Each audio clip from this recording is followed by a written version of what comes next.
Hello guys, আসসালামু আলাইকুম। আমি মোহাম্মদ সোহান ভিডিও। তো আশা করি আপনারা ভালো আছেন, আমিও ভালো আছি।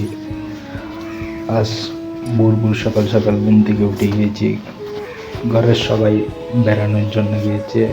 তো আমি আজকে এমনি তো দিনের 12টা বাজে উঠে ঘুম থেকে আজকে সকাল সকাল উঠে গিয়েছি যে আপনাদেরকে বাহিরে কী গরম মানে ঠান্ডা পড়তেছে, কুয়াশা পড়তেছে একটু দেখাবো আমি। তো দেখেন বাহিরে কি ঠান্ডা আবহাওয়া, ওইদিকে নিয়ে দেখায় আমাদেরকে একটু। তো দেখেন বাইরে কিরকম কুয়াশা পড়তেছে, ক্যামেরাটা এত ভালো না। তো আজকে বাসায় যেতে কেউ নাই, নিজের কাজ নিজেকেই করতে হবে। এমনিতে প্রতিদিন নানু দে বানাই চা, মা দে। তো চলেন আমি আপনাদেরকে দেখাবো কীভাবে চা বানাইতে হয়।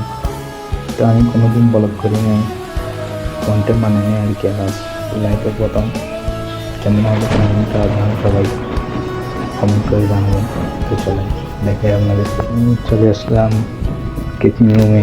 এসে আমি প্রথমেই এইখানে চুলাতে পানিগুলো গরম হওয়ার জন্য দিয়েছি আর কি। ওইগুলো যখন গরম হয়ে গেছে এখানে চা পাতাইতে হবে।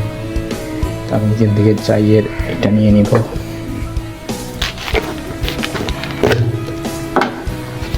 অল্প করে দুধ চা দিতে হবে, চায়ের পাতা আর কি।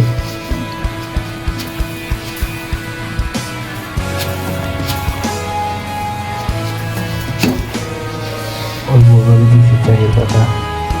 চাগুলো আমি আপনাদেরকে দেখাবো। চায়ের রঙগুলো ভিজে উঠতেছে, চুলোটা একটু বেশ কমিয়ে দিতে হবে আর কি। আপনাদেরকে একটু জুম করে দেখাই। একটু এগুলো কিছুক্ষণ সিদ্ধ হওয়ার পর তারপর আমি আপনাদেরকে দেখাবো কীভাবে চাটা তৈরি করে খাবার মতো করতে হয়। তো আমি নিয়ে নিলাম চায়ের কাপ স্টিলের, তারপরে খাই। প্লাস্টিক বা কাঠের আমাকে ভালো লাগে না। আমি দেখাবো ওইগুলো চাটা মানে কী লাগে। তো দেখেন পরিমাণ মতো দিয়ে দিচ্ছি চিনি। আপনার যার যার মতো চিনি নিতে পারেন, কেউ একটু চিনি বেশি খায়, কেউ একটু কম খায়। দিয়ে দিলাম অল্প করে থেকে দুধ বোতল দিয়ে দিলাম অল্প করে পরিমাণ মতো আর কি। আমি চাগুলো চাইকে এখানে নিব। তো চাগুলো এখন রংটা চেকে এখানে নিয়ে নিয়েছি। এগুলো একটু লাগা দিব, লাল আরও রংটা একটু গাঢ় হবে।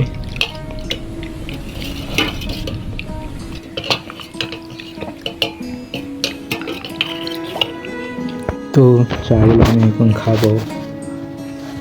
আমাদের চাগুলো এত পরিমাণ যে মজা হয়েছে আজকে, সত্যি বলতে।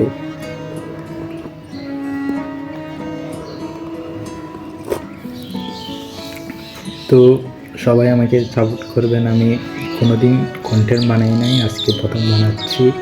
তো ভিডিওটা ভালো লাগলে একটা লাইক করবেন, কমেন্ট করবেন, শেয়ার করবেন। সবাই যার জন্য তো ভালো থাকবেন। আসসালামু আলাইকুম।